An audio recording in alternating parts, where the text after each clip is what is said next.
Why so harsh? Okay. No, don't be hasty. I just, I just want to. Sister. Okay. Just I remember should you just told me say, earlier. okay. Just Let me be parabolic. calm. Hashtag calm bless down. you. Calm Thanks so down. much. Okay, alright. Yeah. I'm just saying. Please Yeah. let the character be short. There's no need to. Yes, I can't be wearing heels. We'll see what we can do. Okay, so we have the two cover segment on this show. So I want to get your two cover on.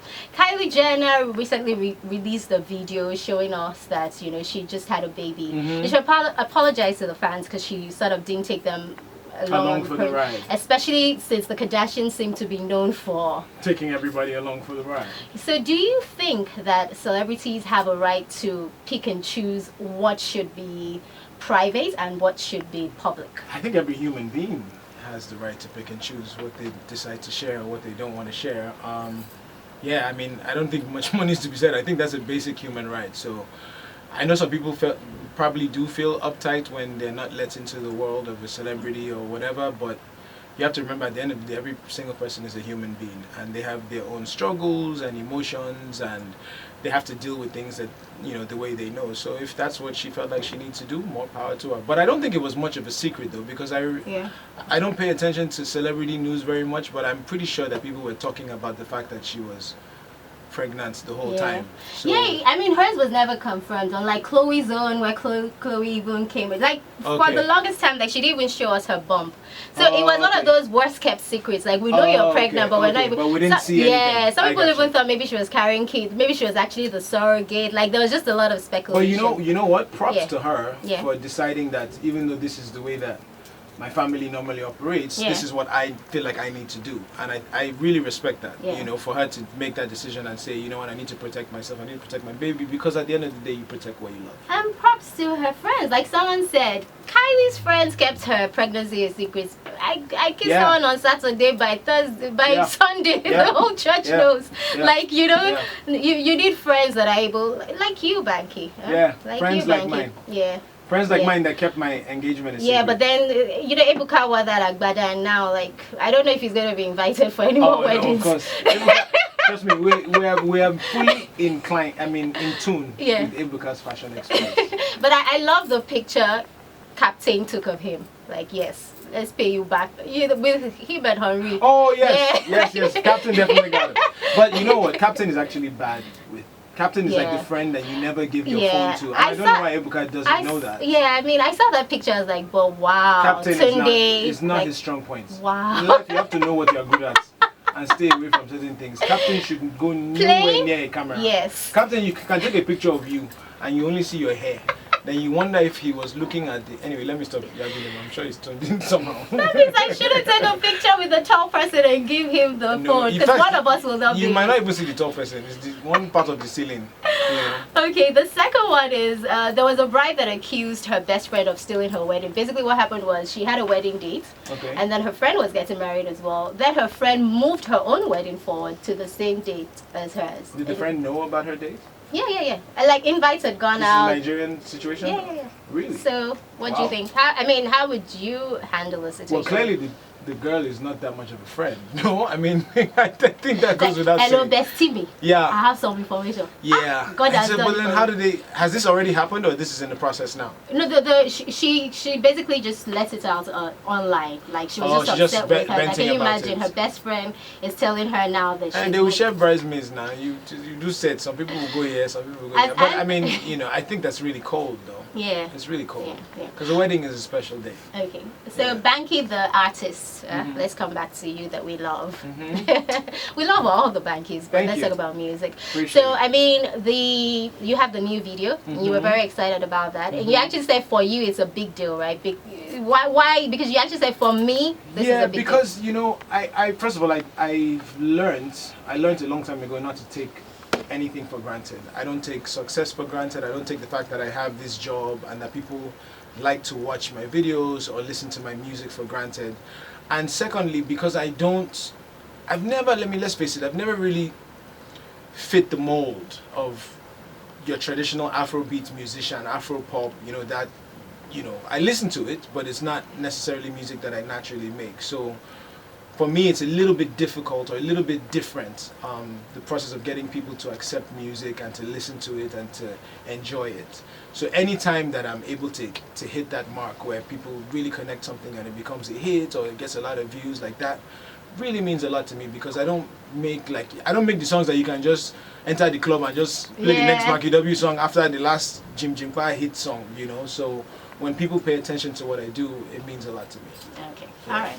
Well, Banky, I do want us to take a break, even though I have like a minute. I think I'm going to sneak this question in just before the break, because then when we come back, we'll sign out. But let's talk about the health scare that you had. Oh, yeah. And, you know, one of the reasons you're one of my favorite persons ever, is because you always find a way to take things that happen to you and encourage it. Like, do you understand? It's like, it's happened to you, but you're going to talk about it to make somebody else understand or feel better.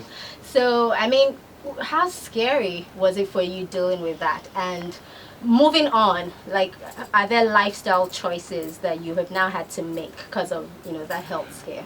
I'll start with the second question first. As far as lifestyle choices, I think that I had already made the lifestyle choices. So in terms of eating healthier, exercising, just trying to be a healthier, better person, I've kind of been on that journey for the last few years. So that I was already in the process of doing. And then just in terms of what I went through and trying to encourage people, you know, I'm one of the people that believes that, first of all, when something doesn't kill you, it makes you stronger. So it makes you stronger, it makes you wiser, it makes you more able to cope with difficulties and challenges in life. And sometimes God puts you through things so that he can use you as an example to other people. To say, hey, listen, if this guy can be successful, or if this guy can conquer this thing, or if this guy can make it out, then maybe it's not a death sentence for me. Maybe I can do the same thing. And so after, you know, I'm now up to 4 surgeries now on this thing. But thankfully, by God's grace, I'm in the clear, you know, and everything is good. But again, like you said, I felt it was important to share what I went through, just to tell people that, you know, you can go through this thing and make it out. Like, because people, when you normally hear it, it's usually such a, oh my God, you know, what's going to happen, you know, God forbid it's over type of thing. But, you know, God can do it for me, he can do it for anybody else. And that's it. And what was scary this time, I should say this, was when we got the news and that I had to go under the knife again and all of that. I think in the next day or two, or within that week, somebody else that I know died to cancer. And so it was just like, it was just a rush of emotions. And you know, the funny thing, when we filmed the Love You Baby video, I was having surgery shortly after that. So there was a lot weighing on my mind. Like, there was a lot, you know, you just have this rush of emotions that you kind of have to sort through. But again, you know, like I said, I'm a strong believer in that if it doesn't kill you, you'll be stronger, you'll be wiser for it. And I'm a strong believer in that I have a big purpose yet to accomplish in terms of what God wants to do with me on this earth. So even though I've had, in fact, I tell people so much that I should write a book, because I've been through so many things, some of which you are very well aware of. And I think it would be nice to just have a book that documents my life, to say, this guy that you see has had some pretty rough times. But the good thing about rough times is that, yes, you'll fall down, but you'll get back up, and you'll keep going, and you'll keep trying, and you can be successful, you can make it out, you can conquer whatever is thrown your way, and you'll be better off for it. So that's my story. I love it. One of the books I read, and I found it randomly in the house when I was younger, Robert Schuller, Tough Times Never Last, but Tough People Do. I like that. Just from the title. I've never read the book, but I love that title. I mean, you know, so that taught me a lot, and I think that, and you know, Banky, you know how I feel about you, right? I love you too, baby. Just in case I never say it enough, I think you're just like an excellent person. Even if you were not my friend, even if we were not like, I would, like, you're Thanks, special. T. Thanks, T. We're gonna play Love You Baby just one more time. Why not? But Banky, I also want you to request a non-Banky song. Request a non-Banky song. What do we want to hear? What do we want to hear? Mr. G.